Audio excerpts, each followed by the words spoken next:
நேயர்கள் அனைவருக்கும் வணக்கம். வெண்முரசு இந்திரநீலம் அத்தியாயம் 56. கௌண்டின்யபுரியின் அரண்மனை முகப்பில் அமைந்திருந்த 7 அடுக்கு காவல் மாட உச்சியில் 8 திசைகளும் திறக்க அமைந்திருந்த முரசு கொட்டிலில் வீற்றிருந்த பெரும் முரசை 3 வீரர்கள் தோல் பந்து முனை கொண்ட கழிகளால் முழக்கி இடியோசை எழுப்பினர். நகர் மேல் பனிப்பரவல் போல இறங்கிய ஓசை உண்டாட்டுக்கு அறை கூவியது. நீராட்டு விழவு முடிந்து ஈர உடையுடன் இல்லம் திரும்பி இன்னுணவு உண்டு சாவடிகளிலும் மண்டபங்களிலும் திண்ணைகளிலும் விழுந்து கிடந்து விழி மயங்கி கொண்டிருந்த மக்கள் அவ்வோசை கேட்டு எழுந்தனர். முரசு முழக்கம் அடங்கி அதன் ரீங்காரம் தேய்வதற்குள் நகரம் பேரோசையுடன் விழித்து கொண்டது. சில கணங்களுக்குள் தெருக்களெங்கும் மக்கள் நிறைந்து கூச்சலிட்டு அங்கும் இங்கும் முட்டி மோதி ததும்ப தொடங்கினர். மரக்கிளையில் தேனடை என வரதாவின் கரையில் அமைந்த நகரத்தின் நூற்றுக்கணக்கான சிறிய தெருக்களில் இருந்து எழுந்த மக்கள் அரண்மனை முகப்பின் அரைவட்ட பெருஞ்சதுக்கம் நோக்கி சென்றனர். வரதாவின் சேறு அழுந்தி உருவான பட்டை கற்களை ஒன்றின் மீது ஒன்றாக தூக்கி வைத்து கட்டப்பட்ட உயரமற்ற கோட்டையின் 7 காவல் மாடங்களும் மரத்தாலானவை. அவற்றின் உச்சியில் அமைந்திருந்த காவல் முரசுகளும் உண்டாட்டுக்கான அழைப்பொலியை எழுப்பின. அவ்வொலி கேட்டு கோட்டைக்கு அப்பால் காட்டு விளிம்பின் உயர்ந்த மரங்களின் மேல் அமைந்திருந்த மலைக்குடிகளின் காவல் முழவுகள் ஒலிக்கத் தொடங்கின. ஒலி காடெங்கும் பரவி சென்றது. மலைக்குடிகள் தங்கள் கோல்களுடனும் தோல் மூட்டைகளுடனும் மகவும் மகளிருமாக கிளம்பி மலை இறங்கினர்.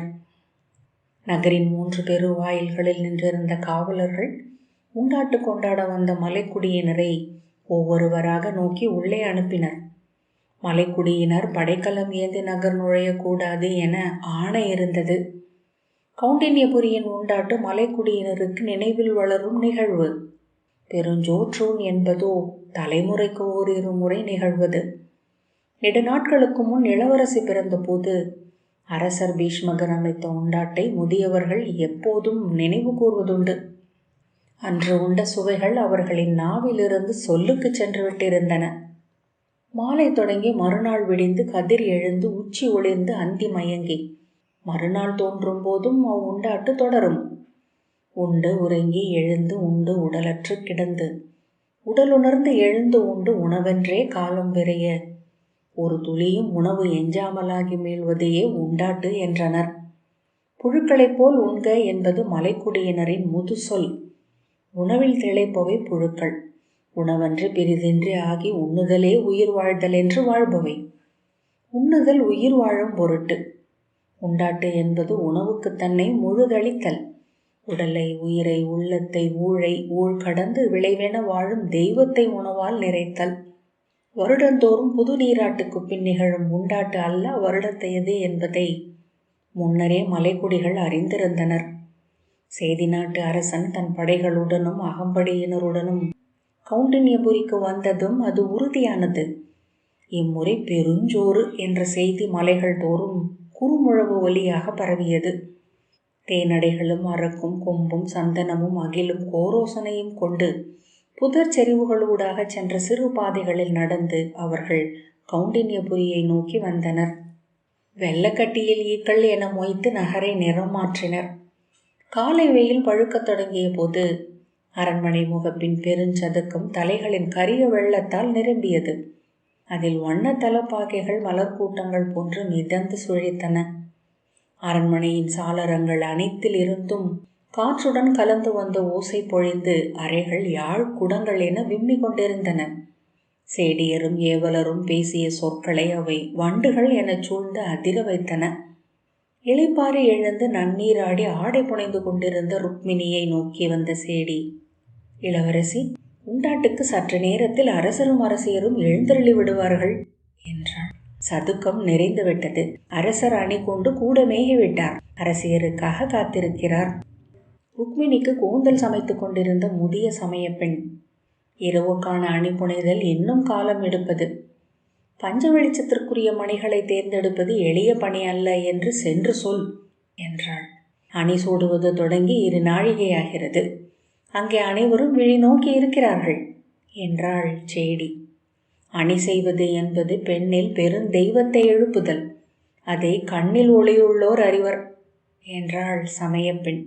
சேடி, இவை அணிச்சொற்கள். நான் சென்று சொன்னால் என்னை சினப்பர் என்றாள். கேட்பவரிடம் இளவரசி சமைந்து முடியவில்லை என்று சமயச்சேடியர் சொன்னார்கள் என்று சொல் என்றாள் சமயப்பெண். ஆம், கையில் ஒரு கலை இருந்தால் சொல்லில் ஆணவம் ஏறும் என்று சொன்ன சேடி ஏவலருக்கு சொல் சுமையை என்றபடி சென்றாள். சிறிய ஆடி ஒன்றை ருக்மிணியிடம் காட்டிய இளைய சமயச்சேடி, தோடு மூக்குத்தி இரண்டையும் இளநீல கற்களால் அமைத்திருக்கிறேன் இளவரசி, பார்த்து சொல்லுங்கள் என்றாள். செவ்வரி ஓடிய விழிகளால் ஆடியை நோக்கிய ருக்மிணி அணிபுனைந்த எப்பெண்ணும் அடையும் கிளர்ச்சியை அடைந்து கைகளால் காதணியை திருப்பி விழி சரித்து தன் முகத்தை நோக்கி நெஞ்சு விம்ம விண்மீன்கள் என்றாள். அவள் பின்னால் நின்ற சமயப்பெண், அணிபுனைந்த பெண் ஆடி நோக்கினால் நன்று என்றும் குறை என்றும் மாறி மாறி காட்டி தெய்வங்கள் அவள் ஆன்மாவை பந்தாடும், ஒருபோதும் துலாமுள் நிலை கொள்ளாது என்றாள்.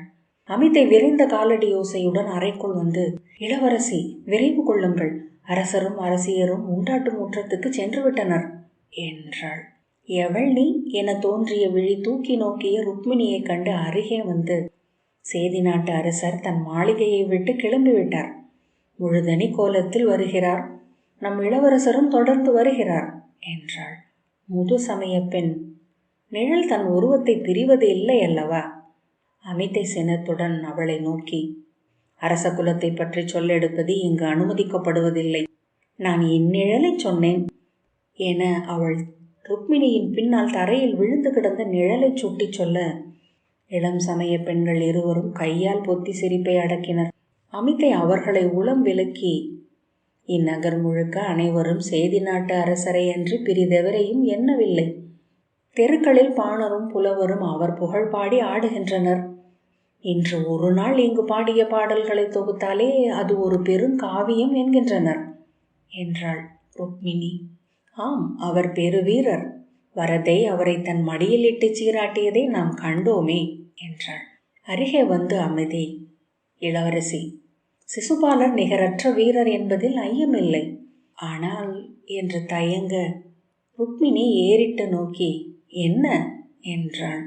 சொல்லுக்காக தயங்கிய பின் அமிதை விழிகளால் சமய பெண்டிரை விலகச் சொல்லிவிட்டு மெல்லிய குரலில், நான் செவிலி, என் சொற்களுக்கு எல்லை உள்ளது, ஆனால் சங்கு சக்கரம் அணிந்த உங்கள் செம்பொற்பாதங்களை சென்னியில் சூடியவள் உங்கள் அன்னை என்றானவள், நான் இதை சொல்லாமல் இயலாது என்றாள். ருக்மிணி நோக்க, இன்று உண்டாட்டில் தங்கள் மன அறிவிப்பை மக்களுக்கு முன்வைக்க இளவரசர் எண்ணியுள்ளார் என்றாள். நீராட்டின் போதே சொல்ல விழைந்ததாகவும் அப்போது சொல்வது முறையல்ல என்று அமைச்சர் விலக்கியதாகவும் சொல்கிறார்கள். தங்கள் அன்னையோ சேதி நாட்டு அரசர் தங்கள் கைக்கொள்வது உறுதியாகிவிட்டது என்று சேடியருக்கு சொல்லி விழவு கூட ஆணையிட்டிருக்கிறார்கள். அலுவல் மாளிகையில் தங்கள் மன நிகழ்வுக்கான ஒருக்கங்கள் தொடங்கிவிட்டன என்றாள். அவற்றை ருக்மிணி பொருளற்ற சொற்கள் என கேட்டிருந்தாள். இளவரசி, தங்கள் உள்ளத்தில் சேதி நாட்டு அரசர் இடம்பெற்றுள்ளாரா என்றாள் அமிதை. ருக்மிணி, அவர் இனியர் என்றே எண்ணுகின்றேன் என்றாள். இளவரசி, தங்கள் கைப்பற்றும் தகுதி உடையவர் என்று எண்ணுகிறீர்களா என்றாள் செவிலி. இல்லை என்றாள் ருக்மிணி. இம்மண்ணில் நான் எழுந்தது அவருக்காக அல்ல, என் அருள் பெறும் அரசர் அவர். என் கை கொள்ளும் கொழுனர் பிரிதெங்கோ எவ்வடிவிலோ எழுந்தருளியுள்ளார், எவர் என்று அறியேன், அவருக்காக இங்கு மலர்ந்துள்ளேன். முலைகள் விம்மி தனியே ஆறுதல் மூச்சு விட்டு அமிதை சொன்னாள். ஆம், அவ்வண்ணமே நானும் உணர்கிறேன். ஆழிவெண் சங்கு ஏந்திய மணிவண்ணனே மானுடனாக எங்கோ பிறந்திருக்கிறான். திருமகளை கொள்ள அலை அமைந்தோன் எழ வேண்டும். ருக்மிணி தன் கையில் அணிந்த வளையை மெல்ல உருட்டியபடி விழி பீலிகள் சரிய, மிக அருகில் என அவரை உணர்கிறேன் அன்னையே என்றாள். காலடி ஒலிக்க இடைநாழியில் வந்து நின்று அரைக்கதவை ஒலி எழுப்பி திறந்து நோக்கிய முதிய சேடி ஒருத்தி, இளவரசி, தங்களை அழைத்து வரும்படி இளவரசர் ஆணையிட்டு இருக்கிறார் என்றாள். இளவரசர் வந்துவிட்டாரா என்றாள் அமிதை. தழையாத ஆணை குரலில், அவரும் சேதி நாட்டு அரசரும் சதுக்கத்திற்கு வந்துவிட்டனர் என்ற முதிய சேடி சமய பெண்ணிடம், அணி முடிந்து விட்டதா? அவள், இன்னும் 7 குழல் மணிகள் எஞ்சியுள்ளன என்றாள். கூந்தல் நீலமணிகளால் நிறைந்துள்ளது. இதற்கு மேல் என்ன என்றாள் முதிய சேடி. எத்தனை விண்மீன் சூடினாலும் இரவின் பரப்பு எஞ்சியிருக்கும் என்ற சமயப்பெண் பொன்னூசிகளில் கோக்கப்பட்ட நீலமணிகளை நீல் கூந்தலில் செருகி இறுக்கினாள். எனக்கான ஆணை இளவரசியை உடனே கொண்டு செல்வது. இளவரசரின் சொல்லுக்கு இங்கே மறு சொல் இல்லை என்று முதிய சேடி ஆணையிடும் ஒலியில், எழுக இளவரசி என்றாள்.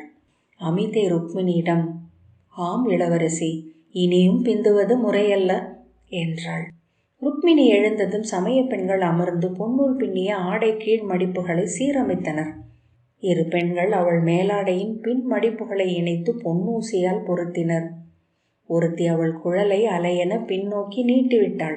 செல்வோம் என்றாள் அமிதை. முதிய சேடி வழிநடத்த ருக்மிணி அரண்மனை முகப்பின் சதுக்கத்தை அடைந்தாள். அங்கே அரச மேடையில் பீஷ்மகரும் அரசியரும் அமர்ந்திருக்க அருகே ருக்மியும் சிசுபாலனும் இருந்தனர். அவள் மேடை மேல் ஏறியதும் அரசி திரும்பி, எத்தனை முறை உனக்கு தூது அனுப்புவது? அங்கு என்னதான் செய்து கொண்டிருந்தாய்? ருக்மிணி புன்னகையுடன், அணி கொள்ளுதல் எளிதல்ல அன்னையே என்றபடி அமர்ந்தாள். பீஷ்மகர் திரும்பி புன்னகையுடன், பல்லாயிரம் வாய்களும் நாவுகளும் உணவுக்கென ஊறி எழுந்து விட்டன. நீ வராத உண்டாட்டு தொடங்கலாகாது என்றனர் நிமித்திகர். நூல் முறைப்படி நீ அன்னலட்சுமி அல்லவா என்றார். ருக்மிணி புன்னகைத்தாள். அமைச்சர் அருகே வந்து தலை தாழ்த்தி, ஆணையிடுக அரசே என்றார். பீஷ்மகர் எழுந்து தன் செங்கோலை தூக்கினார். கூட்டம் ஓசை அழிந்து விழி கூர்ந்தது. விதர்ப்பத்தின் குடிகள் அனைவரையும் என் மூதாதையர் வாழ்த்துக. வரதாவின் கொடை நம் மண்ணில் விளைந்து உணவாகி வந்து நிறைந்துள்ளது. அவள் கருணையை உண்போம், அவள் அருளை குடிப்போம், அவள் மைந்தர் இங்கு மகிழ்ந்திருப்போம் என்றார். முரசம் முழங்கியது. உடன் பல்லாயிரம் குரல்கள் இணைந்து எழுந்த களிப்போசை கலந்தது. சதுக்கத்தின் 12 வாயில்கள் வழியாகவும் நூற்றுக்கணக்கான உணவு வண்டிகள் கூட்டத்தை பிளந்தபடி வந்தன. கூட்டம் பிளந்து வழிவிட்டு கூவி ஆர்ப்பரித்து மீண்டும் கூடியது. செம்பாலும் வெண்கலத்தாலுமான யானைகள் போன்ற பெருங்கலங்கள் அவ்வண்டிகளில் அசைந்து வந்து நிலை கொண்டன. வரதாவில் இருந்து கரையேற்றப்பட்ட படகுகள் வண்டிகளில் ஏற்றப்பட்டு புறவிகளால் இழுத்து வரப்பட்டன. அவற்றில் இருந்த தொன்னைகளையும் மூங்கில் குவளைகளையும் படை வீரர்கள் அள்ளி கூட்டத்தின் மேல் வீசினர். சிரித்து கூவி ஆர்ப்பரித்தபடி மக்கள் அவற்றை தாவி பற்றி கொண்டனர். ஒருவர் கையில் இருந்து பிரிதொருவர் கைக்கு என குவளைகள் விரிந்து பறந்தன. தொன்னைகளும் குவளைகளுமாக மக்கள் ஒருவர் மீது ஒருவர் ஏறி தாவி கூவி கைவீசி கொண்டாடினர். மேலிருந்து நோக்கிய சிசுபாலன், இவ்வண்ணம் ஓர் உண்டாட்டு களத்தில் மட்டுமே உண்டென்று நூலில் அறிந்திருக்கிறேன் என்றான். ருக்மி, ஆம், இங்கு பந்தி அமர்ந்து உண்ணும் பெருவிருந்துகள் பல உண்டு. ஆனால் உண்டாட்டு என்பது கட்டற்றதாக அமைய வேண்டும் என்பதே நெறி. உணவு தெய்வமென பெருகி எழுந்தருள வேண்டும். பெருமலை என உணவு குவிந்திருப்பதை நம் விழிகளால் பார்க்க வேண்டும். அவ்வின்பம் அளிக்கும் கொண்டாட்டம் வேறெதிலும் வருவதில்லை. தரையில் விரிக்கப்பட்ட பெரிய ஈச்சம்பாய்கள் மேல் களத்தில் இருந்த சூடான உணவு பெரும் குவியல்களாக கொட்டப்பட்டது. கிழங்குகளாலும் 9 வகை கூலமணிகளாலும் அக்காரமும் உப்பும் இட்டு செய்யப்பட்ட அப்பங்கள், 12 வகை அன்னங்கள். பந்தங்களின் ஒளியில் அவற்றில் எழுந்த ஆவி தழலென நடனமிட்டது. அன்னமலைகளைச் சூழ்ந்து மக்கள் கூச்சலிட்டனர். தோண்டியில் அள்ளி அள்ளி நீட்டப்படும் அன்னத்தை தொன்னைகளில் பெற்று குவித்து கொண்டனர். நீண்ட கை கொண்ட அகப்பைகளால் மதுவை அள்ளி அள்ளி குவளைகளில் ஊற்றினர். கை சுட்டி, உண்டாட்டில் சுடப்பட்ட ஊன் மட்டுமே அளிக்கப்பட வேண்டும் என்பது நெறி என்று ருக்மி சொன்னான். முழு கன்றுகளையும் அப்படியே அனலில் சுட்டு எடுக்கும் அடுத்திறனாளர்கள் இங்குள்ளனர். மூங்கில்கள் நடுவே 4 கால்களையும் சேர்த்து கட்டி கொண்டு வரப்பட்ட சுட்ட களிற்று காளைகள் வெண்கலத்தால் ஆனவை போல் இருந்தன. மிளகும் உப்பும் கலந்து பூசப்பட்ட அவை தங்கள் கொழுப்பாலேயே வெந்து உருகிச் சொட்டின. கரிபரப்பி தழலிட்ட அடுப்பின் மேல் அவை வெம்மை மாறாதபடி தொங்கவிடப்பட்டன. ஆடுகளும் காட்டுப்பன்றிகளும் மான்களும் என எங்கும் சுட்ட ஊன் கனிந்த பழங்கள் போல சிவந்து தொங்கியது. முரசுகளும் கொம்புகளும் ஒலிக்க முது நிமித்திகர் மேடை மேல் எழுந்து, உண்ணுக, நம் உடல்கள் ஆற்றல் ஊரட்டும். உண்ணுக, நம் மூதாதையர் நிறைவுறட்டும். உண்ணுக, நம் கொடி வழியினர் செழிப்புறட்டும். இங்கு நம் தெய்வங்கள் வந்து அவி பெறட்டும். மண்ணை ஆக்கும் வைஸ்வானரன் மகிழட்டும். ஆம், அவ்வாறே ஆகுக என்று கூவினார். தங்கள் குலக்குறி பொறிக்கப்பட்ட தடிகளை தூக்கி ஆட்டி வெறி கூச்சலிட்டபடி குல மூத்தவர்கள் உணவு குவையை அணுகி அன்னங்களையும் அப்பங்களையும் அள்ளி மூன்றாக பகுத்து ஒரு பகுதியை பின்பக்கம் வீசி இன்னொரு பகுதியை முன்பக்கம் வீசி மூன்றாம் பகுதியை தாங்கள் உண்டனர். அவர்கள் கோல்களை தூக்கியதும் கரை உடைந்து பெருகி செல்லும் வெள்ளம் போல மக்கள் உணவின் மேல் பரவினர். படை வீரர்கள் தங்கள் உடைவாளால் கன்றுகளின் ஊனை வெட்டி எடுத்து சிம்மங்கள் போல் உரிமையபடி கவ்வி உண்டனர்.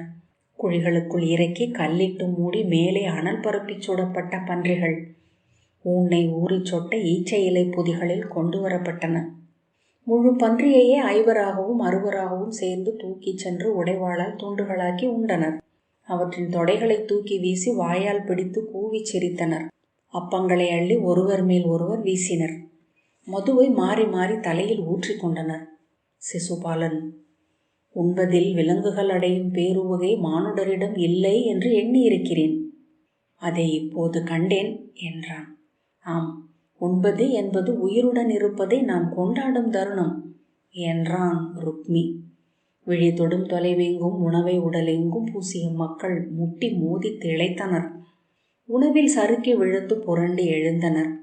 உணவே உயிர் கொண்டு எழுந்து கொந்தளித்தது.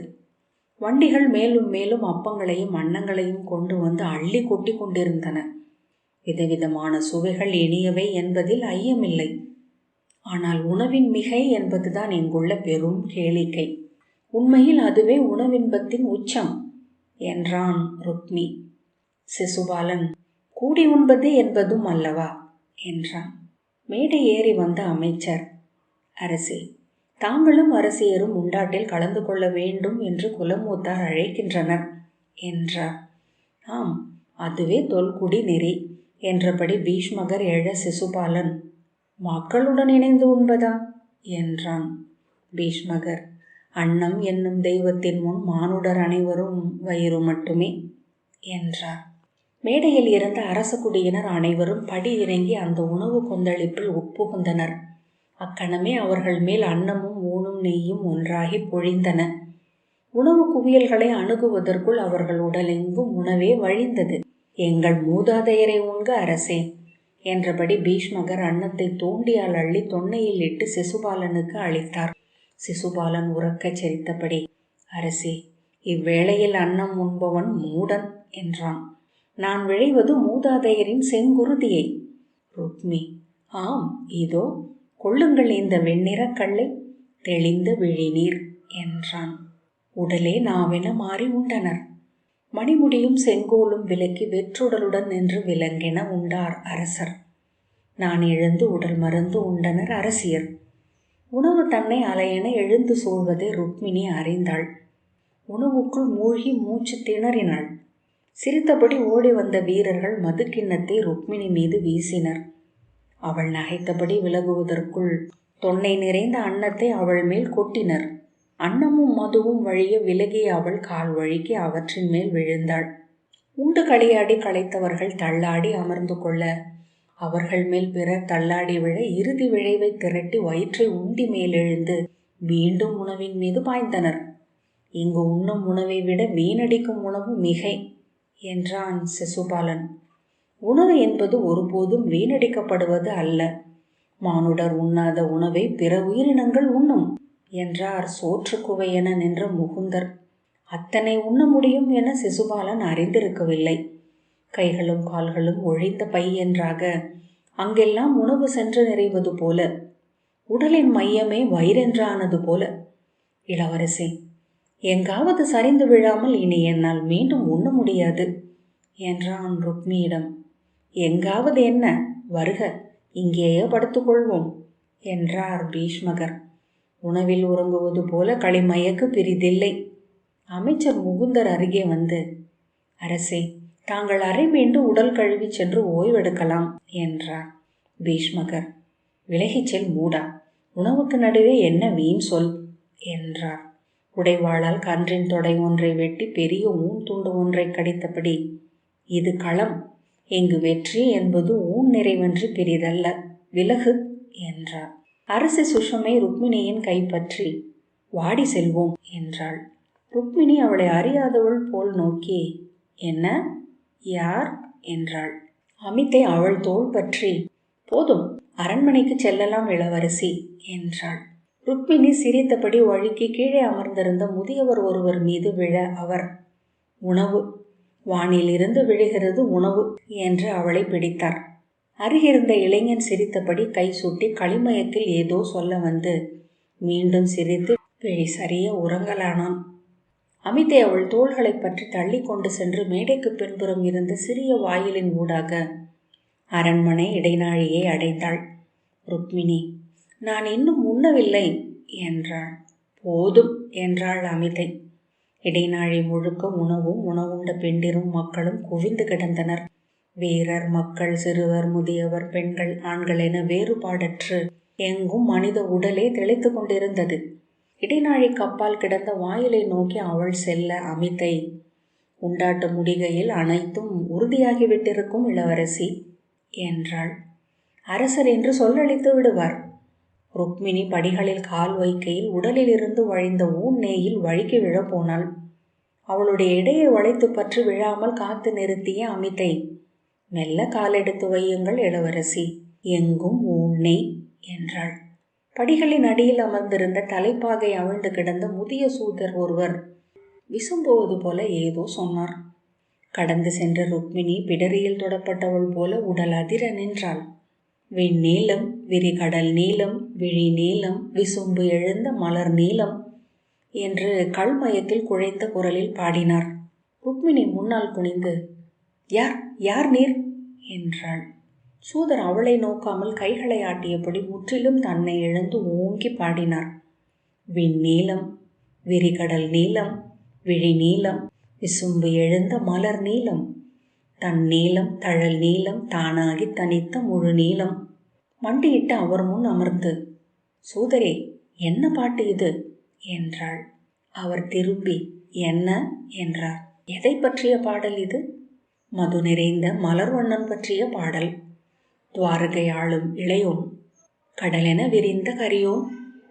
யார் என்று நெஞ்சு ஒலிக்க அவள் கேட்டாள். நான் இப்பாடலை மட்டும் அறிவேன் என்றார் சூதர். என் ஊர் முக்கடல் முயங்கும் முனை நிலம். அங்கே ஒற்றைக்கால் ஊன்றி மலையுச்சியில் நீள் தவம் இயற்றும் நீலக்கண்ணியின் தெய்வம். அவள் விழிமுன் திசைகளென விரிந்த விரி நீளத்தை என் குல மூதாதையர் பாடினர்.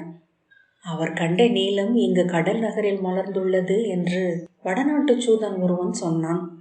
அவன் சொற்களை சரடை என பற்றி இப்பெருவலையின் பல்லாயிரம் கண்ணிகளை கடந்து சென்று கொண்டிருக்கிறேன். ருக்மிணி, அவன் எத்தகையவன்? அவன் வடிவம் என்ன? இயல்புதான் என்ன என்றாள். இளையவளை, இப்போது இங்கு அவனை கண்டேன் என்றார் சூதர். எங்கு என்றாள் ருக்மிணி. அவர் சாளரத்தை சுட்டி, வெளியே நோக்குக. அறுசுவையும் ஐம்புலன்களும் நான்குள்ளமும் அமைந்த ஒன்றும் அதுவென்றாகி கொந்தளிக்கும். இந்த அன்ன பேரலையில் எழுவது அவன் தோற்றம், தெளிந்த பெருநீலம் என்றார். இரு கைகளையும் சாளர விளிம்பில் ஊன்றி வெளியே நோக்கிய ருக்மிணி வரதாவில் அலைச்சொழிப்பு போல மானுடத்தை கண்முன் கண்டாள். இந்திரநீலம் 56வது அத்தியாயம் இத்துடன் நிறைவு பெற்றது. நன்றி.